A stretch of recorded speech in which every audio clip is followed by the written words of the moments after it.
Hello, everybody. It's another Sunday night, and that means we are here to talk with another great creator about another cool indie comics book. I'm very excited this week to talk to Joe Benitez, the creator of Lady Mechanica, who is a great looking campaign to share with us. Joe, how's it going? Good. How are you, man? Doing great, doing great. So I've been aware of your art for a long time. You've done work. I think you've done work for pretty much everybody out there at one point or another. And I've been obviously aware of Lady Mechanica for a long time, so I'm really pumped to talk to you about the book. But first, maybe tell everybody just about Lady Mechanica and what her deal is. Lady Mechanica is a paranormal investigator in the 1800s, alternate history, steampunk. It's closest the genre we're working in. She's she's got mechanical arms and legs. She was found with these appendages attached to her, but she has no memory of who did that to her and why. And over the years, she's been searching for answers, and in doing so, she's become very well versed and in all things paranormal, occult. So anytime there's a case that's a little on the fringe, that's a little on the outer of normality of paranormal, this is the individual that the authorities bring in to kind of help out. So it's a kind of like a Sherlock Holmes meets Van Helsing and Tomb Raider, sort of all mixed in there. Yeah, that's a great description. I actually read the first issue, which I think was linked to on one of your campaigns and on your website. And that was just such a great intro to her world. You did the writing and everything for these, correct? At least on that. I know you're doing working with a team on this book, but from starting out, was that all you? The concept was mine, but MM Chen, we worked together at Top Cow when she worked on Magdalena and helped me out with some of the darkness stuff. And she actually came in and sort of like basically it's like she went in there and reworked some of the stuff. Like, well, initially, I'm doing a Victorian book, and obviously the main character, I went straight for Jack the Ripper. I was like a Jack the Ripper steampunk version. And it's like she actually she was like, well, that's too on the nose. It's like what you want is characters that are ambiguous. You don't know if they're good or bad. You don't know what, it's like villains are more interesting when they believe that they're right. So it's like if you can empathize with them. So that sort of planted a seed, and then I started reworking the story. Then she went and she reworked it. So even from the get-go, she's been pretty much, helping me write the story. So, but I'm sorry. Go ahead. It's basically in story when we're crafting stories. Sometimes I take point and have the initial concept. Sometimes she does, and we kind of we go back and forth until we get a story that works for both of us. Yeah, I reread that first issue a couple hours ago, and I thought, man, it's so hard to, with an all new character, especially if they're in an unfamiliar setting where you need to establish sort of the ground rules of the world, where there's like, well, what's sort of out there, what's unbelievable, what's normal, introduce a character, introduce some shocking stuff. And introduce like her being cool. I think you guys covered everything there, maybe as well as I've ever seen that done. As far as just giving us kind of everything you want to see for, like, we're introing this character, we're really intentionally leaving some mysteries there and making them intriguing. And then, I don't want to spoil anything for anybody who hasn't read it, but there was something really sad that happened when she finds, the initial mystery she's investigating. I just thought, man, that's a great first issue and a great character introduction. But since then, you've done, probably hundreds, if not thousands, of pages worth of her continuing adventures, and we're on to the Mechanical Menagerie. So, kind of maybe tell us about like what's happened to her, in vague terms, not to spoil anything, over her sort of quote unquote career, and how that leads into the first part of this news story. Yeah, I mean, each story we kind of try to make it as self-contained as possible, but with a bit of a thread of her looking for answers of her creation. And so it's like each story has a little nugget of that, a little aspect of herself, or maybe the individuals around her and how they might fit into her world. And in the last two, it's like in the Ministry of Hell, we that was volume 6, I think. See, I don't no volume 7, right? Yeah, volume 7. It's like she finds out. We find out a little bit of her backstory. It's basically we tell the story of what happened to her immediately following her discovery.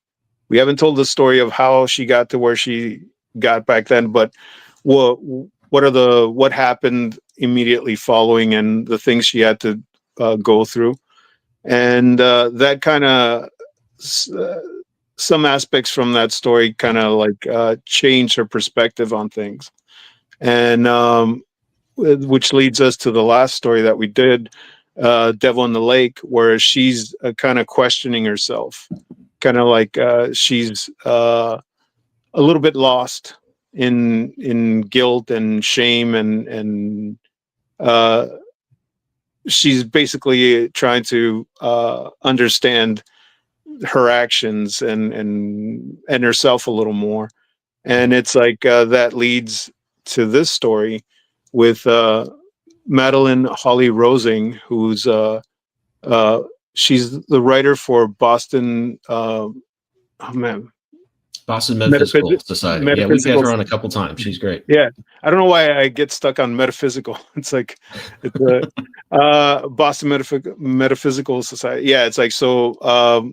We reached out to her, and she wrote this story. Initially, it was like it's basically it was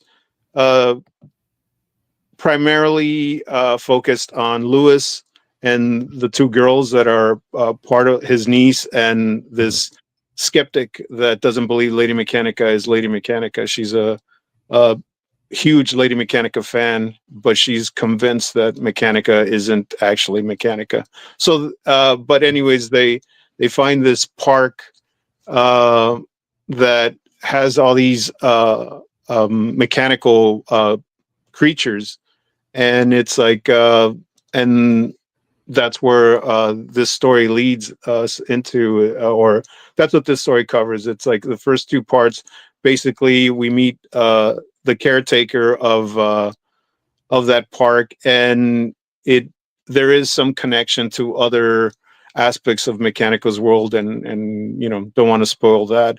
But in the meantime, Mechanica is approached by Singh because he found in the previous story, volume 5, the Belle Dame Sans Merci. There was a moment where these mercenaries called the Reapers, headed by this woman called Mistress Grimm. They're like these mercenaries, bounty hunters, basically guns for hire. And Singh finds out, or has someone gives them some info that may lead to their hideout.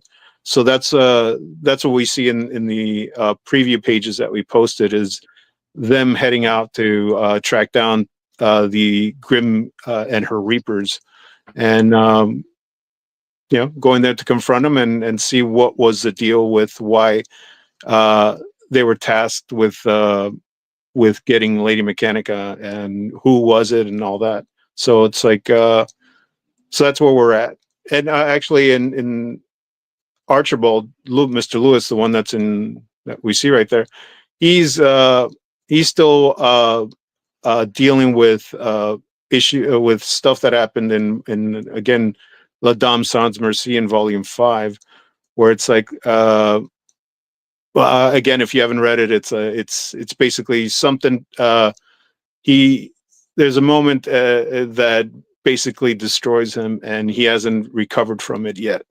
And that's where we're at. He's still a little lost, and hopefully he can get back to his old self. So that's where we're at, and that's where we're at without me giving away too much. Cool. Yeah, I love this guy's like Sean Gordon Murphy nose. I've tried to do that so many times, and it just never looks right with my Yeah, stuff. But it's such a it's like good. Just I love that sharp and cool that looks. it's like my again, Sean's definitely someone I've been looking at, and I think it translates and I start incorporating it. But yeah, it's like I feel like I've gone way too cartoony, and I actually I think the next story that I'm doing, I was actually I want to pull it back and make it a little bit more I guess not quite as exaggerated. Like if you see what this guy looks like from the initial concepts, initial drawings that I did in the first few volumes, it's like his face has morphed into a very exaggerated looking dude. So yeah, I want to kind of tone it back a bit. Yeah, I was gonna say it's like that's something that you've been doing this series for a long time, and it's really tough, I think, to kind of keep things, because I mean, I'm always learning and kind of changing things up, and not just doing things differently necessarily, but also just finding ways to do things faster. And it changes the look of it. And I always kind of struggle with like, how much do I want to? I really like how this looks, this new way of doing it, and I still kind of want it to be consistent. And that's something I always sort of wrestle with. But I mean, I just really love. I mean, I think anytime you're working with something this long and you just put out so much of this book, that there's going to be some evolution, and it's cool to see. Yeah, I'm terrible at doing stuff cartoony, so I always, when I see something like that, I'm like, oh man, that's awesome. I just have such a hard time doing that. Joey, my co-host, left a comment here. Actually, the first book he ever gifted him was a Lady Mechanica title, which is rock and roll. Cool. Yeah. Yeah. So I was going to ask how, I mean, like, I love this design of this buggy here, kind of this Art Nouveau, like kind of, I guess, I don't know what I'd call that. I guess buggy is probably the word I'd use. Do you just have a lot of fun designing this stuff, and how long does that kind of take you to just sit down and kind of do concept art for this stuff, or you just sort of invent it on the page? Make it up as I go. Okay, a lot of cool. the times. Yeah, it's like the thing is I mean, the computer, Google is your friend.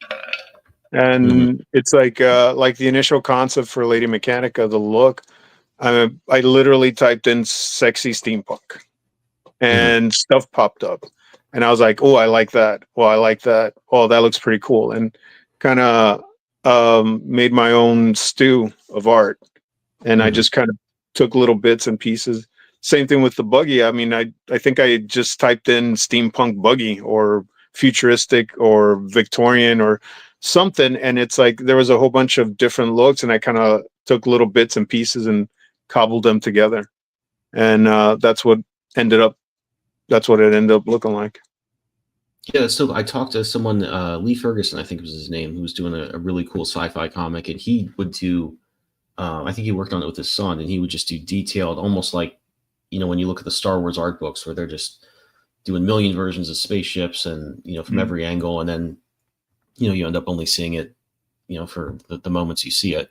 And I also kind of think that's, I would love to have time to just do all that stuff. But I think, when you're trying to just put it together on the panel, and then all, you really can't have something that looks, it's got to kind of look and feel the same and have like the same sort of iconic shape in every time you see it. And I think it's as tempting as it is, and I get carried away with it. It's kind of pointless to go in there and do all these sketches. Oh, here's the side view, the top view, this and that. And it's really got to just be an element that we are familiar with for as long as we see it. But it just looks so cool. I mean, that would be such an awesome toy if they could make something like that. Initially, whenever I designed stuff in the past, I haven't really had that mindset lately, but Everything, every character with Mechanica, as well. I always think of video games, toys, statues. How how will this translate? How will Mhm. this look like if will if we crafted something like that? Would it resonate with people? And so I try to make it as interesting as possible when I have a character like that. And Mhm. anytime I've designed characters in the past, that was something that was in my mind, is like, how cool would this look like in a video game? How cool would this look like in live action? Would it work in live action? And some do, some don't. But it's a I think that Todd McFarlane approach. It's make it visually interesting, and Mhm. every page have something interesting that catches you. And if you have an interesting looking character, anytime you throw that character in there, it's going to be interesting to look at. So Yeah, I think that's something that's really. There was a thing on Twitter I saw this week from Rob Liefeld listing out. He is pretty dramatic in his opinions and stuff, which some people like and some people don't. I like it, but he was listing out the top selling books and runs of all time, and he was, I think, making the point that when you have a writer artist, you get better results. And I kind of lean. I mean, I guess I would think this being an artist, but I sort of think that's true. You really can get lost in the weeds of dialogue or plot structure and not be thinking, if you're not an artist, how does this page look cool? Or certainly even how does this character look cool every time we see them, whether we're just seeing them in silhouette or, different views, different types of things. I think if you're an artist, you're thinking about, how do I make sure there's something iconic about them if I'm just seeing them in a close up and she's got those goggles that are always there and just giving us that, it's almost a logo in a way. And then, her other outfits are interesting as well. And I don't think you approach it from that angle if you're not an artist. And when I see really cool stuff and really cool pages, I do feel like most times it's because the artist had a little bit more power in generating the story and kind of planning things out. it's that was my approach early on. Like before I jumped on Mechanica, um, I did have a hand in some of the stories. Sometimes, like putting my 2 cents. Especially working at Top Cow, we had a lot of um, input. But Mhm. once I worked at like a more established spots like DC, not so much. I mean, there is Mhm. kind of like I think you have to prove yourself. Even though by Mhm. the time I was working with them, I was already working in the industry for like 15 years. Mhm. But I had to show that I could produce a certain way or a certain amount. And the vibe I got is kind of like, yeah, okay, yeah, on my 2 cents, but just draw what's on the page. Even though it's like, hey, I could alter this, make this, just draw what's on the page. It was that's what the vibe I got. That Mhm. it's kind of like, and when I started Mechanica, I, I have to admit, I was kind of like in that mindset, just draw cool shit. Doesn't matter, Mhm. just draw really cool stuff, and people will be, you know, attracted to it. But as I went, it's like, I wanted a good story. I wanted something compelling. I wanted an interesting character. And the more I got into it, the more I realized how much of the writing aspect that I was taking for granted, actually there's a whole artistry towards it that I Mhm. didn't understand, and I still don't understand as much. But but to the point of artist writer, it's like, yeah, I mean, when you have the power to draw whatever you want, I'm going to go for a big shot. I'm going to go for a splashy shot. I'm going to do the big in your face, Liefeld, Mhm. Mhm. McFarlane, big, bold characters. And those are fun. But a lot of times, if the story's not there, if the character's not well developed, or not just one dimensional, if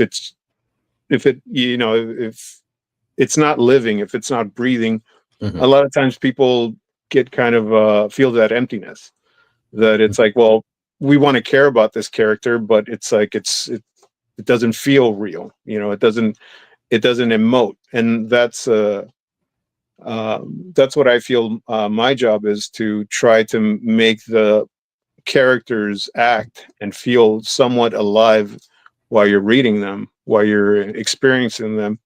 So, yeah, but I mean, I do still kind of. I always go back and look at the late '80s, early 90s art, because it's like I loved the big splashy stuff. So there is definitely something there. Yeah, me too. I mean, I'm pretty old now, but I mean, I feel like when it was the early 2000s, and the writers were really taking over, and you had all the sort of Bendis-y stuff where it's almost just a storyboard, and it was really popular and cool and novel. I mean, not to take anything away from that.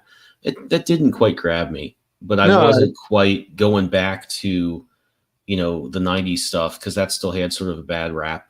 Not that I didn't love it, but I just was like, oh, okay, there's something probably in between here. And I found as the older I've gotten, the more I've gone back to that stuff, just like late 80s Marvel or early Image stuff. I mean, the first run of Cyberforce, and even when David Finch was doing it, like, man, I just look at some of those pages and panels, like, God, that is as cool as anything I've seen since then. Oh, yeah. I mean, it's just more than holds up. Yeah, it's like the thing I heard a lot in the late 90s, early 2000s was the 90s was all flash with no substance, and the early 2000s was substance but with no flash. It's like everything, it was boring, 5 panels in one page, 6 panels, identical shots, and it's just like you're doing a TV show in a comic, and you're neglecting what the art form is. You want that Jack Kirby, Todd McFarlane, Michael Golden, Jim Lee, Mark Silvestri. You want that visceral, like when you're doing a comic. I mean, every comic has its own thing, but when you're doing superhero comics, you want that visceral reaction when you pick up a book. You just want to feel that. Like I remember how I felt, late teens, mid to late teens, walking into a comic shop or a thrift store or a Thrifties, or picking up a comic that I didn't even know was out that week, and picking up an Amazing Spider-Man or Wolverine or X-Force or New Mutants, and it's just like, holy shit, what is this? It's just like it was all these images were just jumping out of the page, and it looked so much. It was so cool and so much fun. And it just, I remember the feeling I got, and that's what I try to do with the comics I do. I do try to make them as interesting and as visually visceral as I can, but sometimes fall a little short. Sometimes it hits, but it's like that is my ultimate goal, is to give that fix, that visual fix to someone that picks up the book for the first time, and they're like, I don't know what this is, but I want it, and I want to know more about it. And as an artist, that's what I feel my job is to get someone to pick up your book and want to read it. And the writer's job is to make the characters as interesting and as captivating as possible, that you want to come back and read more. Yeah, I mean, you definitely need both. I think of that old Star Trek episode where Kirk got split into like a kind of a wimpier, more cerebral version of himself, and one that was kind of just too amped up and aggressive. And I look at these eras of comics, and I think, yeah, that kind of feels like that's what that was. And there was, I think, a point where, like, around Civil War or something like that, like the late 20, what are the first decade's called, the aughts is, I think, the most consistent thing I've heard it called. Yeah, like it was kind of getting to a good balance, and then things went this way and that way. But I mean, I think back to that era you talked about, like just seeing those comics that just suddenly looked different. I remember reading when I would first see Eric Larson on Spider-Man and Liefeld on X-Force. And then that first issue of X-Men with Jim Lee, certainly, I was just like, I've seen videos of like babies that they figured out they have really bad eyesight and they put the glasses on them for the first time and they're horrified, but then they see their mom clearly and they're just like, oh my God, and this beaming expression on their face.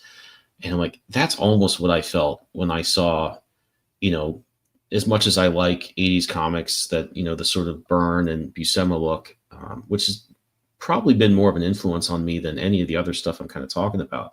When I saw that stuff in the late 80s, early 90s, it was just so energetic, so many more lines. Everything seemed sharper. It was just like I was seeing it in a different way. It had a little bit more energy and dimension to it. And man, I just loved it. That was such a great time to be a kid and reading comics. Oh yeah. And I mean, I think that's the things you described about your approach to sort of bring that to the page. And obviously, this doesn't look like an issue of Youngblood necessarily or anything like that. But that mindset is always what I'm thinking. And I know some writers that kind of do it that way. I know a lot of writer artists that do it that way. But I think that's just, man, that's just how comics ought to be. I don't know Well, if they're. yeah, Oh, it's just pushing the medium as far as you can take it. You know, like the thing that comics had in the before video games was that you couldn't get those visuals anywhere else. But now with video games, I mean, it's just you could literally be Spider-Man. You can mhm. literally be Wolverine, and you could see those really cool graphics. Like you could have a character that looks like a Joe Mad drawing running around, and it's moving and breathing, and it's just like for young people, kids coming up, it's like that is probably more attractive than buying a comic that they have to sit and read. And that that's the one thing that I was hoping that more young people would be into comics, because it helps us in the long run. It's like Yeah. if we start them young and reading comics young, and try to like have that be part of their upbringing, it helps when they get older and they'll search us out. They'll search for comics and other visual medium that would help us keep going. But I'm hoping that it doesn't fade away like some people sometimes say. I mean, it worries me. I have too many ideas left to do that I hope there's a place for them. But I don't know. I think of part of me is like, as comics, at least what we think of as comics here, have really declined. I mean, I think everyone knows this. It's not some big insight, but people still have wanted to read manga. I mean, it's more popular than ever. I think there is an appetite for, I want to have this in my hands or on an iPad and scroll through it and read it, a story in that format. Even though they've been, and I think this is true of people that have been exposed to video games their whole life and anime their whole life, or cartoons, like the stuff that is thought of as more, I guess, easy to consume, or a little faster paced and more engaging. I think there is. Part of me thinks there still will be a thing for that. I hope there will be, and I love how, like, I mean, I think you're mentioning Joe Mataraya, and that I look at that Marvel Rivals game, and man, that looks like his stuff, and it just Yeah. looks, it looks great.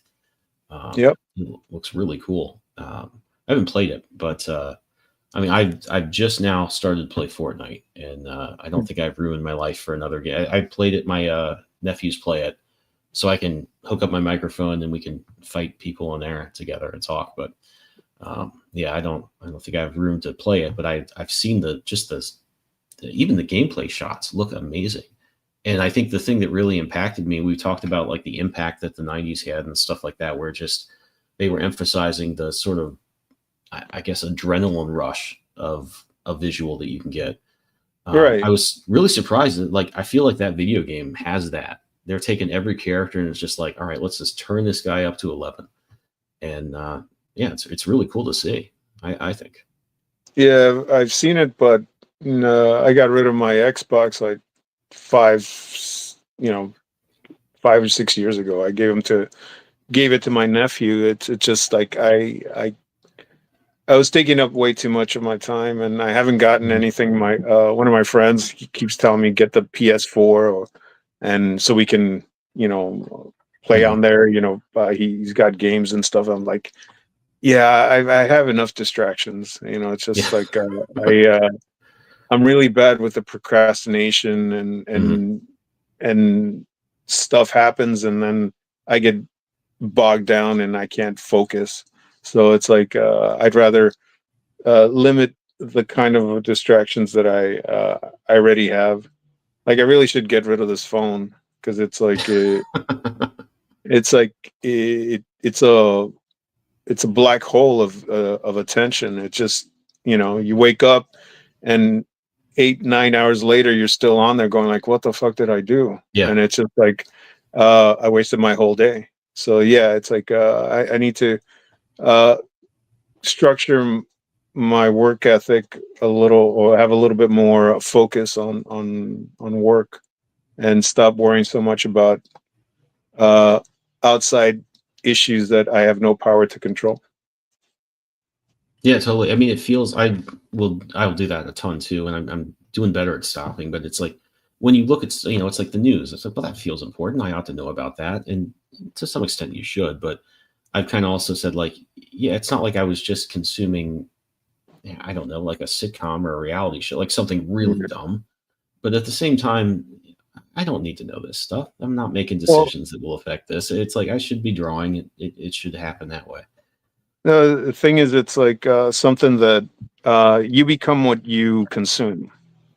Food and intellectually, if you're consuming constant doom stuff, and Yeah. you're focused on all the horrors that are going on here and this and that, it's like then it triggers your anxiety trigger, and usually that's from fear. So it's like, so now you're functioning on fear, and then everything that you fear starts bubbling up, and all your thoughts are consumed by fearful thoughts. And I get very I have a very active imagination, and Mhm.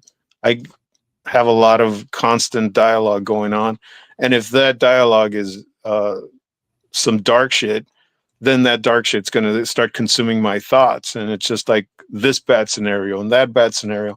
And next thing you're crippled by the thoughts of potential outcomes that may or may not happen because of, your own imagination. And so, yeah, it's probably best to just focus on work and leave the outside to the outside. But I still get caught up in it. So, Yeah, no, there's never going to be a point where I think I've struck the right balance there, which is really very little.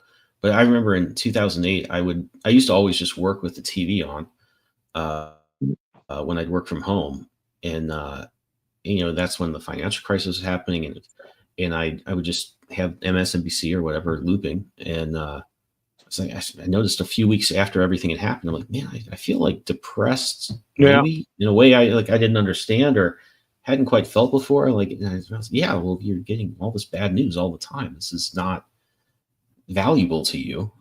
You should turn it off, and I did. But yeah, no, it's really hard to focus, and that's that's it's just so easy to get lost. I could scroll on Twitter for an hour and be like, oh my god, what just happened? Um, Yeah. The Martian has a good solution. Stream Mystery Science Theater 3000 No, has a never got good into that. solution. I liked it when it was very new because it was just the first thing that had done something like that, and Right. I try and watch it every now and then now because my business partner is really into it and will send me links of it sometimes. I'm like, yeah, it's like watching early episodes of The Simpsons or something. It's like it was cool, but I kind of moved on. Um, Yeah. Yeah. My yeah, I friend. just try and keep old movies on. Yeah, that works. I like. There's a bunch of shows that I've been wanting to watch, but I can't because, like Shogun, I have to read it, Yeah. and I can't work and watch a show if I have to do one or the other. So it's like I Mhm. usually need to put on something that I've seen already, or shows that I'm not necessarily super involved in, but are okay to have the noise in the back. Yeah, I put on Star Wars old Buck Rogers serials, old Flash Gordon serials. That's Oh, like nice. that's the when I'm on my game and I have Right. the whatever in me to resist putting on the news or something like that. That's what I ought to be doing. Well, it's Um, like my Twitter, not my Twitter feed, my Instagram feed just gets uh bogged down with all kind of crap from the stuff I see and the stuff that my friends send me, mhm. and it's just like it's just weird shit, and it's just like yeah, uh some friends have twisted minds, and it just then my algorithm gets all jacked up. Oh yeah, yeah. No, I think everyone's had this experience where it's like I kind of knew this person, and now that I see what they post on social media, there's a side to them that I just had no idea about. Mhm. And then, of course, the next day you see stuff like that, and you're like, "Oh man, this is not good." Yeah, So I'm going to take a quick break here and play a couple messages from some partners of ours, and then we'll get back into it. rock and roll. Click that mouse and warp into All Ages of Geek's website, your ultimate portal to everything geek culture. Here you'll find articles that speak your language, from the latest anime buzz to the coolest tech trends. Our mission? To celebrate geekdom in all its glory. Whether you're a gamer, a comic enthusiast, a 90s kid, or an anime aficionado, we've got something for you. Dive deep into them with All Ages of Geek.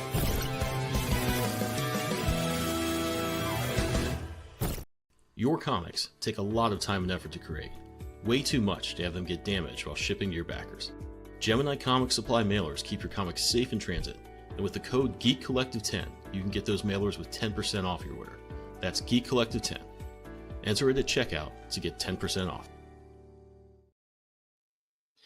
All right, so definitely both good things to check out. All Ages of Geek has some great content, and I just ordered a ton of stuff, fulfilling Scarlet Twilight from Gemini Comic Supply, and did use the code to save a bunch of money. So I definitely want to recommend that. But to get back to Lady Mechanica, I guess I wanted to ask you a little bit more about, you've done I think 4 campaigns on Kickstarter to kind of do this sort of hybrid model where you're publishing in shops and then initially publishing on Kickstarter. Kind of tell us. We talked a little bit about this before, but tell us a little bit about how that works and why it's valuable. Well, right now we're being published through Image, and but we have but again, publishing through Image just means that they'll publish your book, but not necessarily pay for anybody's time working on the book. So that's our responsibility. That's everybody's responsibility. It's kind of like, that being the case, it's kind of like we need to make sure that we don't solicit anything until the full story is completely done, like retail wise, because I've did too many mistakes early on soliciting something, and then the pressure's on, and then the anxiety kicks in, and then the creative process doesn't work because it's like I'm more concerned about getting it done than actually focusing on the story and the art. So basically my system just shuts down. So now we make sure that we're not going to solicit book 1 of any particular story until the full story is at least close to finished on my end. That way it's kind of like, if we can always get someone else to do the coloring, or that we basically it's like they're more professional than I am, so it's they're more on the ball, and so I'm the kind of like the weak link when it comes to that. Where was I going with that?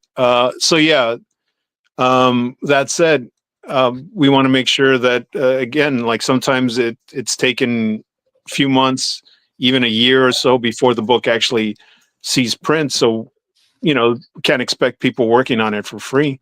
So we needed to get some a boost of money to be able to take care of anyone working on the book, and that's where this comes in. We did it, and it did well for us, and it gave us a financial buffer that we needed at the time, and ever since then we've been doing it. And yeah, it allows us to pay everyone that's involved on the book their rate and make sure that, they're taken care of.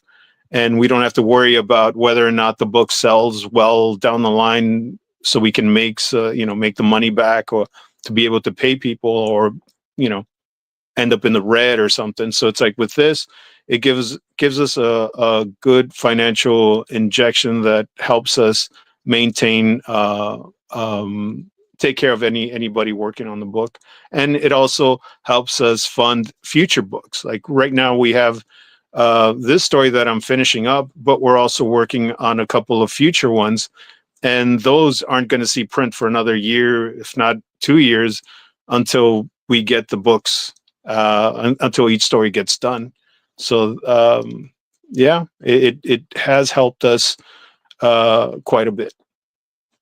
Yeah, I mean, I think that's just such a responsible and like that should be the standard sort of approach to doing this stuff. I mean, there are so many. I've been really lucky. The people I've collaborated with have been, just great partners in that respect. But I mean, there are so many stories about people that I, just think, oh yeah, once this takes off and becomes a huge success, I'll cut you in. And of course, that hardly ever happens. And I mean, I just think this model is like the right model for stuff. It's use Kickstarter to generate funds to pay your team, because people just can't do this and worry that they're not going to, it's not going to be worthwhile. It just takes so long to draw things, color things, and letter, all that stuff that, I mean, that is just definitely the way to go. You mentioned something about, that your other partners work pretty fast. I wanted to ask you, looking at some of the pages, this is kind of in between a business and creative question, but how long generally, how long does it take you to do a page for these books?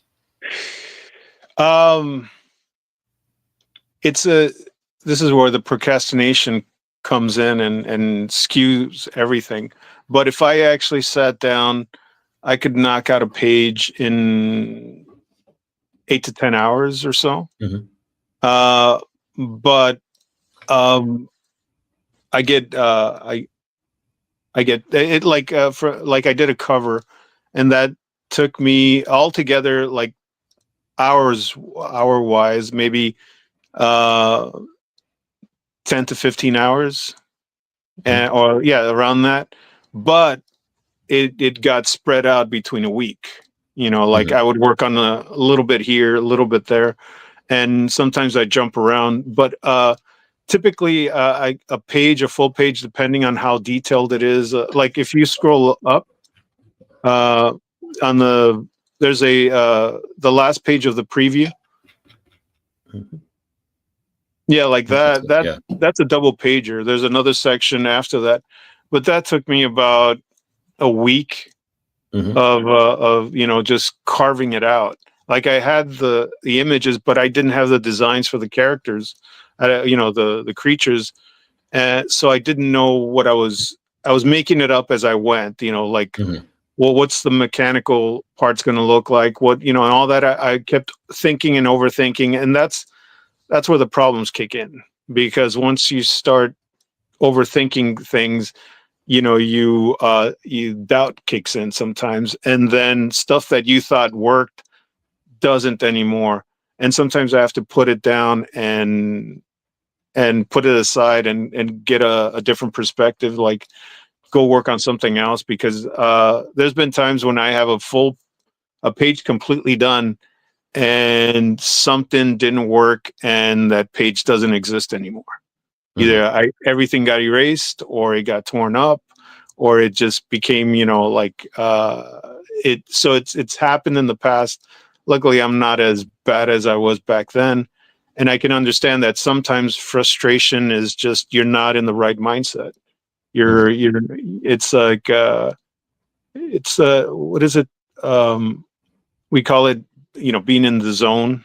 Yeah.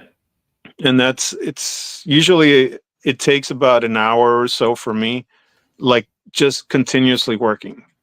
Like even if your head's not in it, you just sit down and start drawing. Doesn't matter what, just start sketching.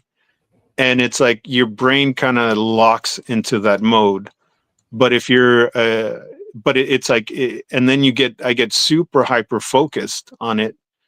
But the thing is, any little distraction, Any little thing, someone coming in, you know, or any little bump that removes me from that moment, I have to start all over again. And and that's where sometimes I do it myself because I'm so hyper focused on something that it becomes exhausting. Like I just, you know, like I've drained myself from that. I need to get up and walk around because I just feel like all this pent up energy that needs to go somewhere. So I'll get up and walk around, and then I can't lock myself back into that mode, into that headspace. But yeah, generally, I mean, if I removed all distractions, I should be able to pump out between 3 and 5 pages a week. But again, it's just again, just my inability to focus is my problem. Yeah, no, I'm exactly the same. I wish I had something more interesting to contrast with that. I'm like, yeah, ideally, yeah, probably about 3 to 5 pages if I could just get my head screwed on straight. But yeah, if I'll do a project that's like a big video project. I'm like doing 2 now. So I kind of put all my time into that. And then my comic goes by the wayside, and then I sit down to do a cover, or even if I've been doing, I just finished up a comic, a 5-pager for another creator that was in the like golden age style. And it was really fun. I'm so happy with how it turned out. And I sat down to do what for me is a more normal style on the cover now. And I'd start with the face of the main guy, and I'm just like, yeah, these are not looking good. I've been shifting gears way too many times, and it's tough to get back in there and build up momentum. But the thing I was going to ask, the reason I asked you that question is I've kind of found that when I'm doing pages that somebody else has written, there's a lot of stuff, especially if they are, where there are things I'm like, you know, visually, this just wasn't necessarily the best way to do this, but I'm going to try and do it. And I have to figure out how to make it work, which is to say, oh, this guy talks first here, but then he talks third in this panel, but they still need to be in the same spot, and just solving those logistical problems. And that just takes a ton of time to do. And then on the other hand, if I'm doing my own thing, I can just not create those problems for myself. But at the same time, I get so, you know, like worked up about other things and being a perfectionist. And I can see like these designs for these statues, robot things look so cool. But you were saying you kind of went back and forth on them. And that's the thing that I do to myself when I'm doing my own stuff. I'm like, I just want to, can I punch this up more? You know, like I end up just getting a little bit too, you know, going back and forth on things and maybe negating the time gains I would get from eliminating the logistical problems I get from adapting somebody else's script. But yeah, it's, I mean, go ahead. I'm sorry. No, sometimes less is more. Sometimes, you know, it's like you overdo the stew, you overdo the piece, and it's like it gets too muddy, too loud, too much going on, and it's like like we were talking earlier, I think before we went on, it's like about finding ways to do shortcuts, and that in itself is like finding a creative way to like do the same, like in that page, for instance. I'm pretty sure instead of drawing them all out, there were moments where I could have just done a silhouette, you know, just a really extreme shot. And that's sometimes, you know, I do that quite a bit. You see just a zoom in on the eyes, zoom in on part of the face. That's the McFarlane thing that he does constantly. And I really dig it because it's like, you know, you still know the character that's doing the talking, but you don't have to draw the whole face. You don't have to, you know, it's trying to make it as interesting. And if you pull the camera, I found out, for me anyways, I find a page more aesthetically pleasing when, you know, you have a figure, but then you zoom out and then you have half a figure or half a head, and then you zoom out, you know, or you zoom in and then you know, you have a close up of the eye, and your eye is constantly moving. It's going back and forth, and it makes the storytelling a little bit more interesting for me. You know, that's what I find. And some people will do the exact same panel, and draw the exact same thing without statting it, with just changing little things here and there. And it's like, that's torture for me. That's to have to draw the exact same sequence or whatever multiple times without, just doing copy paste. So, yeah. Yeah, you mentioned McFarlane for this page, and that really, clicked with me because I'm like, yeah, this seemed like such a McFarlane page, the way the kids look and their faces and kind of proportions. I just really got a McFarlane vibe. And I'm kind of thinking it because this dress or the headgear he has really reminds me of Cannonball. And I think back to that Sideways X-Force Spider-Man crossover. But yeah, this has such a McFarlane vibe. And I like that. Oh, I think I was looking more at Michael Golden. Michael Golden tends to do very cartoony characters. So, but yeah, definitely McFarlane been a major influence on me for quite a while. I didn't really love him when I was a kid. I kind of missed his Spider-Man stuff. I liked Spawn, right? But I think Spawn was just so geared towards his drawing; it just looked cool, and it was also so well colored. Well, it's. Oh, go ahead. Oh no, I was gonna say it holds up. You look at a lot of '90s coloring, and it's a little tacky, or there are some things that people just hadn't figured out yet. You look at like issue 1 of Spawn. I'm like, yeah, that's just how you color things now. That's perfect. With McFarlane, the thing that the biggest takeaway I got was his page layout. His page layouts are just one of the best for me that anyone in comics has ever done. It's like that page right there. That's probably very McFarlane inspired. You have the big figure. Like if I used to swipe a lot of his Spider-Man, the one that he did torrent. There's a bunch of splashy shots of Spider-Man, big figure with just 2 panels on either side, and it's just like, and those panels are super simple, but the splashy page just draws your eye in, and you're like, wow, that's so cool. And but yeah, it's like I know people have made comments about his anatomy or his faces and stuff, and it's like, yeah, like I had an artist friend who just kept bashing him, and it's like, like the guy was really good, but it's like I told him, look, what you do, it's pretty good, but you can't do what McFarlane does. Like all your stuff, it's just static. It's really well drawn figures and stuff, and you render the fuck out of them, and they're really good, but you can't do the kind of dynamic energy that McFarlane does or Liefeld does. It's like there's just this energy with the characters where it's like they're just popping out. They're just coming at you. And there's, again, that's that visceral reaction you get when you see something. There's artists out there that are really good draftsmen, but just don't have that cool factor. And if you can do the cool factor and be a good draftsman, you're golden and on time.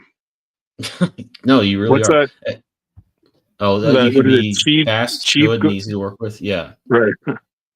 Yeah, I think it's cheap, easy to work with, or fast, and you need to be 2 or 3. But yeah, as a kid, I really actually loved. I'm sorry, go ahead. And good. It's good, fast, and cheap. Okay. Good, fast, and cheap. Okay, yeah. You can have 2, but you can't have. No, you're right. No, you're definitely right about that. But yeah, as a kid, I loved Al Williamson and Steve Rude. They were my favorites. They probably still are.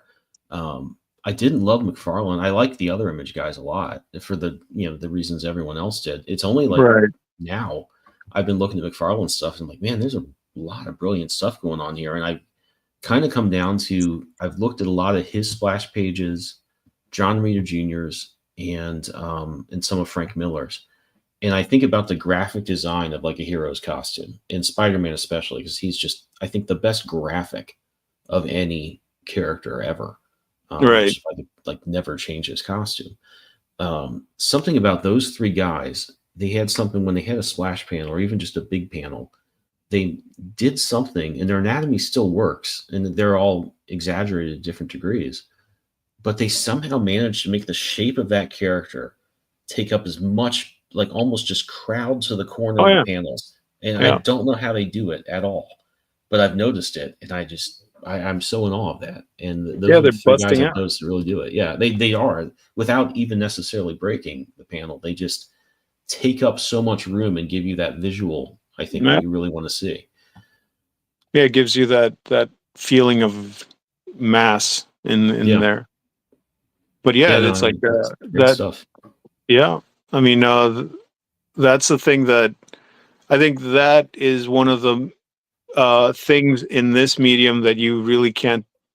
Well, I guess you can do it in movies now and video games, but it's like in the visual, in the like uh, when you're doing comics, you kind of want to have that impact, that visual excitement, make give you that feeling of awe, Mhm. and that's it right there. It's like I don't, I respect a lot of the artists that are coming up, but I don't get that feeling of awe that I did when I was a kid, Mhm. and early 20s, late teens. That feeling that I got, that it's just like it was magical when I went to a comic shop or picked up a Wolf Portacio, X Factor, or Mhm. dimly X-Men, or these books. I just opened them up and there was just something so visually amazing and awesome that resonated deeply with me, and it's like those are the type of comics that I want to keep producing. No, absolutely. And I can't think of a better way to wrap up than, I think that I should mention that the link to this Kickstarter campaign is right down in the description. If you're watching us on YouTube or Facebook, you can go right over there and back this campaign. It should be up for another 16 days, so you have plenty of time if you're watching this live, or if you're watching this a few days from now. You can head over there and get, I think you can get the entire Lady Mechanica saga in addition to this new one Yeah, we that you're did doing have right now. Yeah, we did we offered a tier for that. Yeah. Cool. And there is a ton to dive into here. This book has been going on for a long time, and there's just a mountain of great content that you can dive into here. But yeah, Joe, it's been great having you here. Well, thank you for Really having me, man. appreciate coming on and talking about. I just love to talk to different creators and hear their approach, and it's really fun for me when I can talk to another writer artist. And like I honestly, I wish I felt more differently about things than you, because it would be more interesting to talk about. But I just think for comics, that's what comics can do. That's where comics can really shine, and something that we can do that other mediums can't. And it's nice to talk to somebody, especially with like so much great experience that you've had. You kind of outline your thoughts about it and your approach. So again, I really appreciate you coming on. Well, thank you for having me, man. All right. And before we leave, I just want to wrap up and show off a few campaigns real quick that you can also get to in the link right down in there in the description.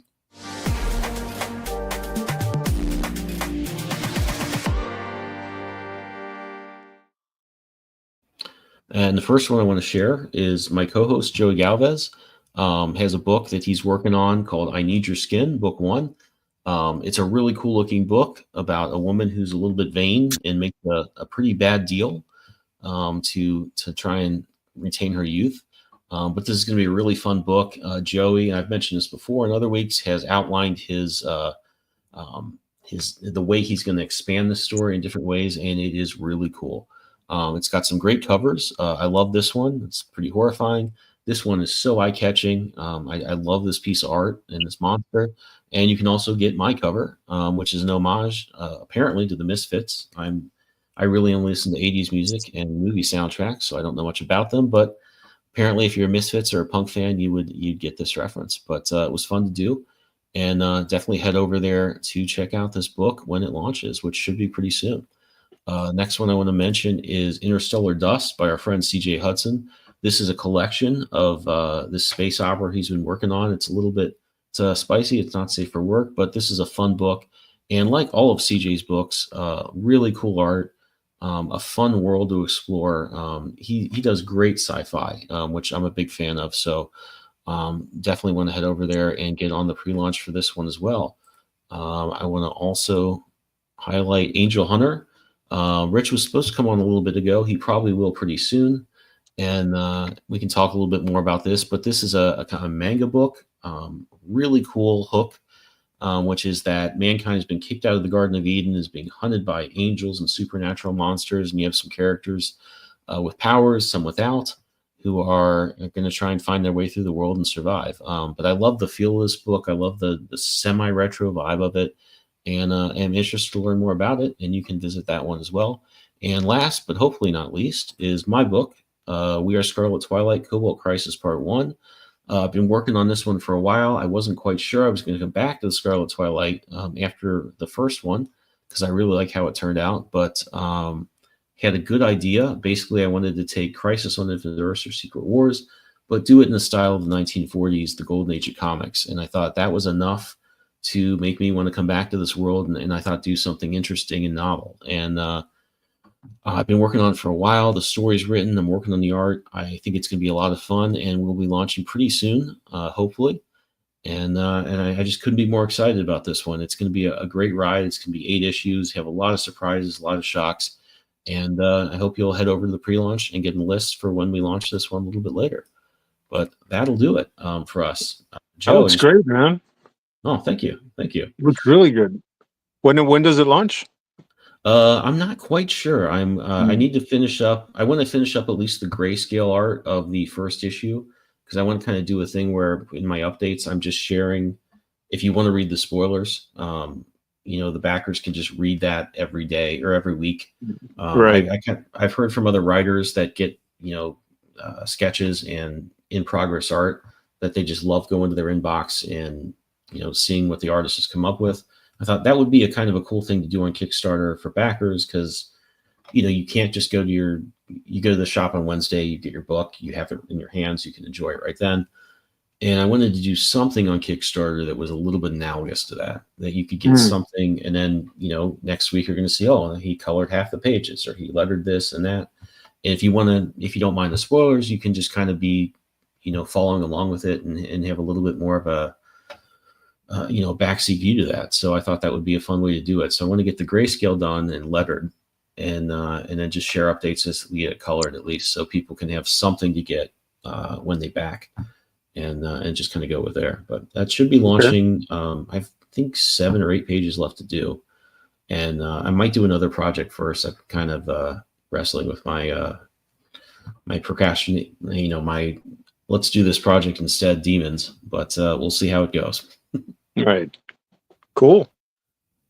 Well, Joe, thank you again for coming on and sharing Lady Mechanic with us. It's such a cool looking book, and hearing your approach to everything, I think is just the best advertisement that could be, put out for that. So thank you again. Yeah, my pleasure. Thank you again for having me. All right. Well, everybody watching, I hope you've enjoyed watching as much as I've had fun talking to Joe here. And we will see you next week with some more cool indie comics.